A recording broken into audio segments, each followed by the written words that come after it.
दोस्तों, जब भारत आज़ाद हुआ तब दो ऐसे नेता थे जिन्होंने इस देश की तकदीर लिखी। एक तरफ जवाहरलाल नेहरू, आधुनिक भारत का सपना देखने वाले, और दूसरी तरफ सरदार वल्लभ भाई पटेल, लौह पुरुष, जिन्होंने भारत को एक धागे में पिरो दिया। लेकिन सवाल ये है, भारत का असली निर्माता कौन था? नेहरू का सपना था आधुनिक भारत, बड़े उद्योग, आईआईटी, वैज्ञानिक सोच, पंचवार्षिक योजनाएं। वो कहते थे भारत को आधुनिक विज्ञान और उद्योग की ताकत से मजबूत करना पड़ेगा। लेकिन क्या सिर्फ उद्योग और योजनाएं ही भारत को बचा सकती थी? दूसरी तरफ थे पटेल। 1947 के बाद 50-62 रियासतें थी। कोई भारत में शामिल होना चाहता था, कोई नहीं। अगर उस वक्त पटेल न होते तो भारत सैकड़ों टुकड़ों में बट चुका होता। हैदराबाद और जूनागढ़ जैसी रियासतें आज भारत का हिस्सा है, सिर्फ पटेल की लौह इच्छा शक्ति की वजह से। दोनों की सोच अलग थी।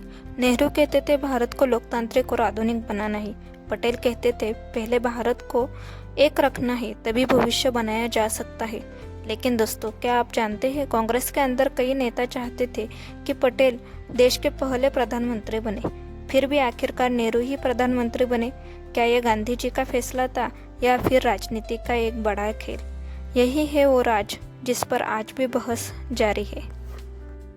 कश्मीर से लेकर चीन नीति तक दोनों के बीच मतभेद रहे।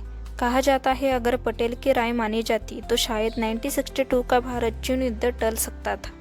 लेकिन इतिहास अगर पर नहीं चलता। 1950 में पटेल इस दुनिया से चले गए।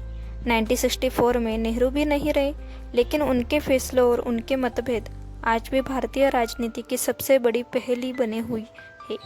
तो दोस्तों, आप क्या सोचते हैं?